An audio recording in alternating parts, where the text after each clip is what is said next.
All right. I always start my classes with a corny dad joke. So today's is this. I took my 8-year-old daughter to the office on Take Your Kid to Work Day. But when we walked in the office, she started to cry.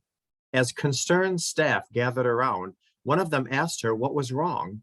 And she said, my daddy said he worked with a bunch of clowns, but I don't see them. But okay. You can take 2 deep healing breaths with me, in through the nose, out through the mouth. Feel free to keep your eyes open or closed.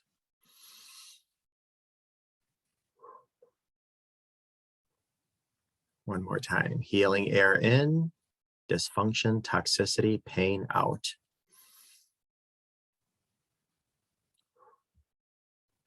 All right. I'm sure many of you have heard of the Gottman Method of attune, attach. I basically just wanted to go over that today because it deals with a lot of trust, and Lord have no mercy, trust is like probably the top 2 things after betrayal, possibly 3, depending on, your own insecurities, because I always say betrayal hits us at our deepest insecurities. For some people, and here I go reading off script, for some people, betrayal affects your self-confidence. For others, it's your looks. For others, it's your self-worth. Now, it could be all the above, but usually there's tears. So anyway, enough of that. All right, so the Gottman Method of attune, atone, attach, if you've never heard it. So basically, phase 1 is atone. After informing a partner of cheating, they will most certainly share their anger, sadness, and disappointments for weeks, months, and sometimes years. Again, there's many different reasons for this. How long have you been with the person? How attached are you with the person? How resilient you are upon the person? How deep was the betrayal? How long was the betrayal? What type of resiliency do you have? What kind of support system do you have? There's no one size fits all. In this phase of recovery, according to the Gottman Method, it is the cheater's responsibility to take the fault, as well as make amends and reparations for their actions. They really need to be proactive. Certainly you should ask, what can I do? What, how can I do this better? What, blah, blah, blah. But you could also, play guessing game. Your spouse, how they tick, how they communicate, how they work. Do your best to go out of your way to ensure that you are building safety with them. The betrayer must accept full responsibility. Beth gave a great class on this one time, talking about, really they have to understand the why. And so they have to take full responsibility and patiently deal with the repercussions of their mistake while being non-defensive. I always say, for the person who betrayed, if your spouse is rambling on about whatever, don't correct the 5% that they could be wrong. Accept the fact that they're angry and they're spouting out. You can always go back. I don't care if it's months, weeks, and years later, correct the errors of what they said while they're angry. But while they're angry, spouting out stuff, that's not the time to stop and correct them. Making amends cannot happen if the cheater is blaming the other person for their cheating, or making excuses, or retaliating for why they cheated. They must take all the blame, period. Because I always say there's marriage issues, which every single marriage on the face of the earth has. So there's marriage issues, and then there's betrayal.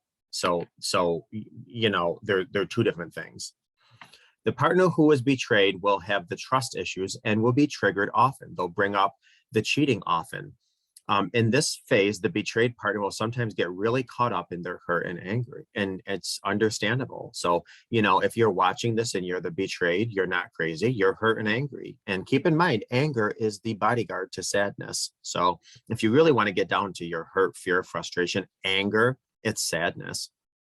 Sadness because there's so much loss of what you thought was real, loss of of who you are this moment, and loss of what the future holds. There's so much loss.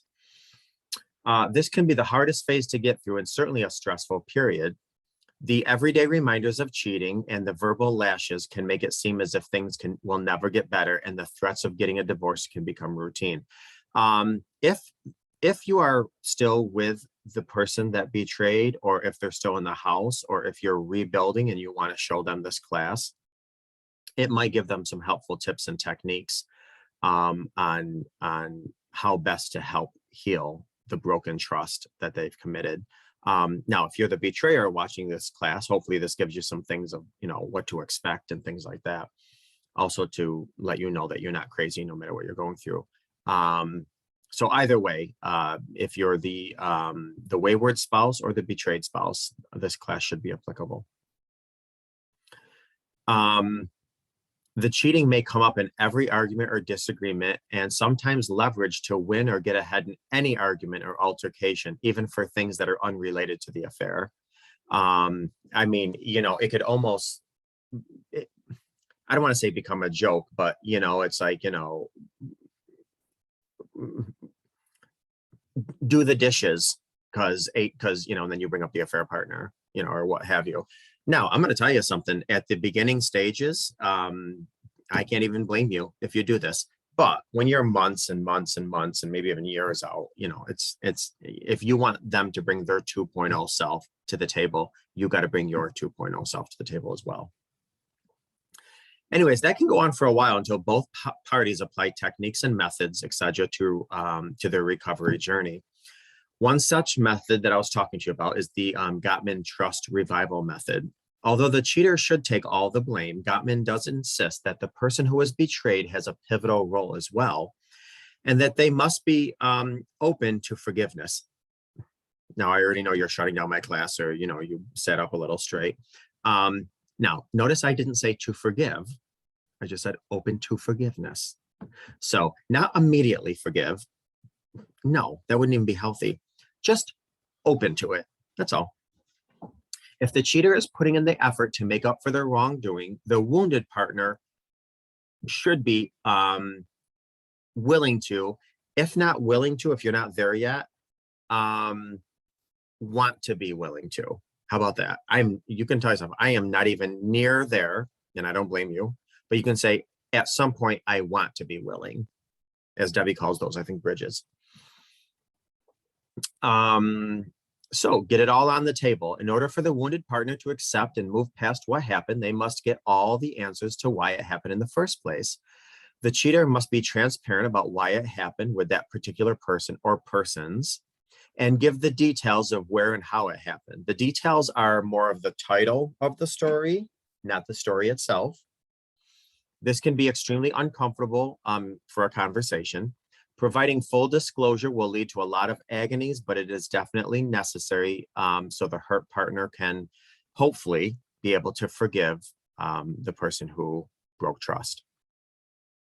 It's really useful and helpful to have a trauma-informed therapist or coach or practitioner lead these conversations. They're going to be difficult conversations with a lot of hurt.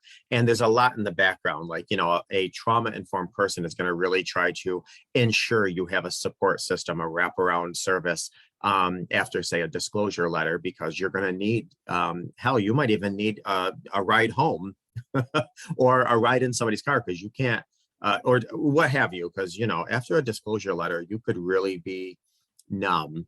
How many times I talk to people on a daily basis and they'll say, I'll look at pictures weeks after the betrayal or months after the betrayal, and I don't even remember where we were in this picture. I don't even remember the picture being taken because you're in a zombified state.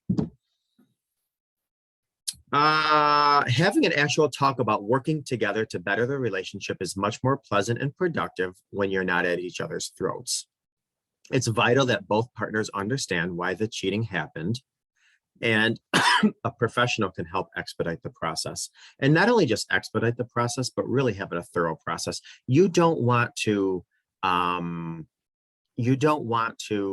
take a tick out of your skin that's embedded in your skin, and you just take off the body and the head's still in there. You want to get in there and get the whole entire tick out. And that's the same with a trauma-informed professional, is that you don't want to put a Band-Aid on a tick. You want to dig that crap out, and it's going to take somebody that is trauma-informed. The proof is in the pudding for Fidelity. You can tell your partner again and again that you will not break trust anymore until your lungs give out. But unless you show it through your actions, the wounded partner will remain distrustful. So, and I mean consistent in every way. If you're going to promise to put the toilet seat down, you better put that toilet seat down. If not, the body's going to respond to, hey, this person was dishonest. They made a promise. I don't care if it was putting the toilet seat down, putting the cap on the toothpaste. They didn't follow through with their promise. The body's going to respond as if you broke trust again. So you got to be consistent with the little things. How do you show your partner that you would not cheat on them again? Well, according to this Gottman Revival Trust Method, you can rebuild trust by providing the hurt partner with transparent reassurance of where you are and what you're doing at all times. This includes giving them access to your personal life, such as credit cards, records, phone messages, voicemails, daily calendars, maybe even a tracking device on your phone. So if you're watching this as the betrayed partner, these are things that you can request from the wayward spouse or the person who broke trust. It may seem a little over the top, and it may seem like, especially to the person who betrayed, an invasion of privacy, but actions have consequences, and total transparency is absolutely a must. Until trust is built, and you know something, this might be a life sentence. You know, some couples get to a point where trust is completely rebuilt, even far more than before the betrayal, believe it or not. Their trust with this new person that they built trust with is ever more powerful and strong than ever before. However, for other couples, they still can love, they still can be intimate, but it's now wise trust, not blind trust. During this phase, strong efforts to keep your words are crucial. You must be consistent. I just said this. You must be honest. You must be consistently honest. It can feel like imprisonment. It can, you know, if you're the betrayed, if you're the wayward spouse, but it's a jail cell you chose, you know, sorry to sound harsh.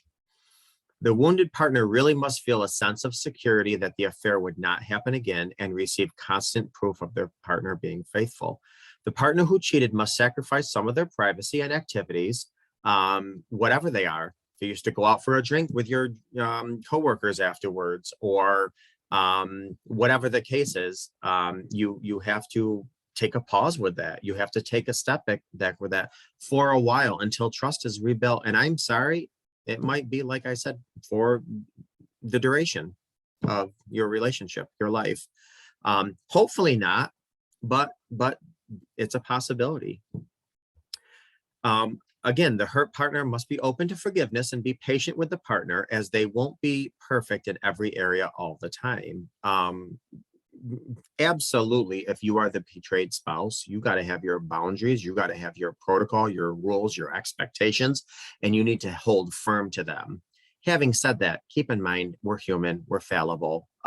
If we go from one store and happen to take 3 steps into the next store because we saw a clearance sign outside and we didn't text you, hey, we're going into the next store, understand the intent there. You know, yes, our behavior might have been wrong. We didn't text you saying we're going from one store to the next, but look at the intention. We saw a clearance sign to go into the next store. Easter baskets were 50 cents off. We couldn't resist.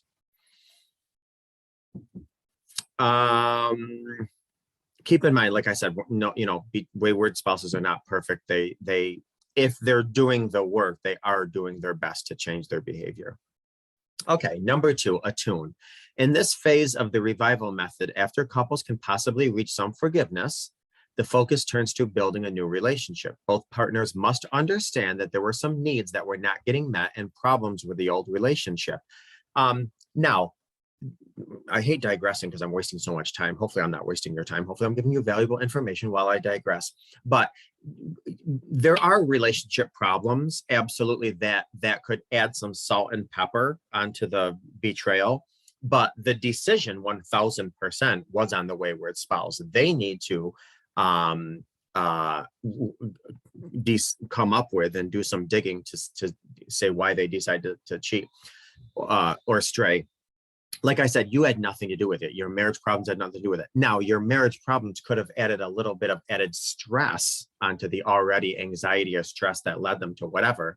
But unless somebody held a gun to the wayward's head, everybody makes a decision, period. And they have to own that decision. Couples must turn to understanding new strategies for getting those needs met, whether it's between the marriage or the individual person. Did this person who strayed have childhood issues? Did they have some trauma to begin with? Were they raised, marinating in toxicity and abuse and dysfunction? Again, not an excuse, but to understand. Couples can develop a sounder approach through attunement. Attunement, as defined by Dr. John Gottman, is the desire and ability to understand and respect your partner's inner world. You're tuning into them. Same thing with the betrayer, needs to tune into the needs and hurts and pain of what they did to, how the other person, the betrayed, they need to tune into what it did to them. So you both have to kind of tune into one another if you're rebuilding. Sharing such vulnerability stops either partner from feeling lonely and invisible. And Lord knows you will feel invisible if you are betrayed. Having said that, the other person who betrayed oftentimes feels invisible, and that's why they betrayed. They're looking for validation. They're looking for, whatever, because they do feel invisible. One of the ways is to set a designated time every day for you both to ask each other how your day was. This is an effective method for building trust. Checking in with each other is basically reconnecting, and reconnecting leads to intimacy. Intimacy leads to physical intimacy. Make attempts to eliminate you statements. Example, you are so selfish, and replace them with I statements, such as I feel angry and disappointed when you get up and leave during an argument. I notice this. I feel this way. So watch those finger pointings, because every time you point a finger, look at that. I got 3 pointing back at me. Open-ended questions are essential because they unlock a way for us to share our thoughts and feelings instead of giving us the option to shut down the conversation before it even has a chance to begin. For example, instead of saying, "Are you angry with me?" we ask, "You look a little upset. What's up?" It's pretty easy to fall down the slippery slope of attacking each other or being passive-aggressive in discussions following cheating. They will happen. Lord knows they will happen. Ooh, trust, they will happen. But try to get out of that, that pattern, because once a habit sets in, they're hard to break. These tactics helped us create more pleasant and effective atmosphere for debate. Like I said, when you use the I statements and open-ended questions. Sharing emotions and being more cognizant of each other's feelings helps us feel more connected. I must add, being vulnerable with each other is a key aspect in this phase. Very difficult. Last thing you want to do is be vulnerable when trust was broken. This is why they say this is some of the hardest work you're ever going to do. Speaking from a male perspective, such as I am, in case you didn't know, let me just say that our culture does here in the States, it teaches men to hide and not express their feelings. So traditional masculinity tells men that we're weak if we're vulnerable. We're also taught to be, quote, fixers. So we do have to learn and understand that often our partners just need to be heard. They just want to be heard. They don't need anything fixed. So if you're a male watching this, know that. If you're a female watching this and you're with a male, maybe this would be good to something to know or to share. Vulnerability requires a lot of courage. A professional can help you healthily express your feelings better and get you into the habit of exposing vulnerable emotions. Being vulnerable with each other requires each partner expressing their deeper thoughts, feelings, and desires. Fully opening up to one another about insecurities, fears, and aspiration helps us feel more connected. Attunement builds intimacy and will ultimately boost trust in the relationship. Let me just say, vulnerability is wonderful. Being transparent is wonderful, but you got to feel safe first. So whatever you and your partner, if you're rebuilding, are vulnerable about, like, you got to be in a safe space. Like if somebody opens themselves up to being vulnerable, especially after broken trust, and that vulnerability is not supported, or just the opposite, it's attacked, you're sending somebody back 10 years with trauma. So it's gotta be a safe space when you're being vulnerable after broken trust. Phase 3 is attach. According to the Gottman Method, the final stage for trust revival deals with sex, an essential subject to talk about after a physical affair. This topic may especially feel burdensome to talk about because the betrayed spouse or partner may naturally feel angry, resentment, and fear when they talk about physical intimacy. Partners find sex tremendously challenging, as you cannot have sex without the image of the past popping up in your head. Sexual intimacy that is pleasurable to both partners is a necessary component for the relationship to start again. And I'm just going to add this. Intimacy or sex without safety is trauma. I don't care if you've been married for 75 years and this is the person of your dreams and you trusted them all your life. After trust is broken and you go to have sex before you feel safe, it's like getting raped by the person you're married to, simply put. Sorry to be graphic, that's the truth. In order to move past trauma, Gottman advises a steady diet of intimate conversations talking about sex. In the attunement phase, you can discuss personal, intimate topics. Now that you're in the final stage, you sprinkle in discussions about sex to discover your partner's feelings, attitudes, preferences in bed. And unfortunately, there's going to be things you just can't do anymore, or may not be able to do for a long time. You know, if your partner did these things with the other person, which is infuriating. You know, so this is not easy work. Having enjoyable, intimate sex requires good communication. Partners are not going to have much satisfying sex if they have a hard time talking about their desires. Practice asking your partner what they like in bed. Some examples that you can ask each other would be, you know, what are areas you like to be kissed? What makes sex more romantic for you? What is your favorite part of my body? Where do you like to be touched the most? Would you be interested in using toys? Do you believe that you're a good kisser? Give me the details on how you want me to initiate sex. What's your favorite position? What's your fantasy in bed? What turns you on? What do you like to see me wear or not wear? How often do you masturbate? Should we masturbate together? What do you think about? Well, man, I don't know if you should ask what you think about when you masturbate, if you want to. What instantly turns you on? And again, I always say in everything, in every part of life, you have to eat the steak and throw away the bones. These are just some recommended questions to get the conversation started. You modify these questions that's most comfortable to you, obviously, or to your relationship dynamics. Try mixing in sexual topics to your day-to-day conversations. Try and inquire about each other's sexual preferences by asking intimate questions. Again, that will be difficult.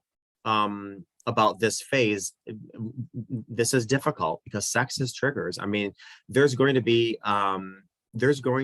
times where you are physically intimate with your partner and triggers come in, and it could be such a turn off. I mean, my Lord, you could go from complete ecstasy 1 second to utter disgust in the next. That's healing. That's healing.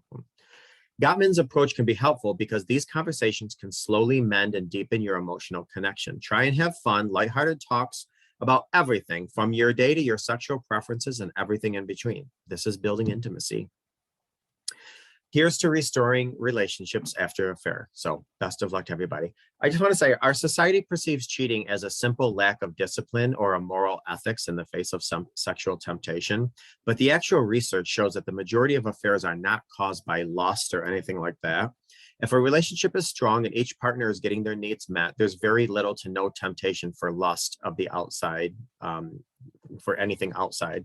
If your relationship is not getting the needs met, better communicating and working together with your partner is a much safer route to take than treating to try to fix things.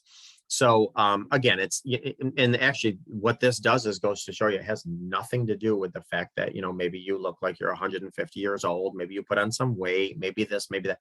Really has nothing to do with that. It's just about intimacy within your relationship. And the intimacy comes down to communication, being vulnerable with one another, not about, you know, if you have a size 36 waist.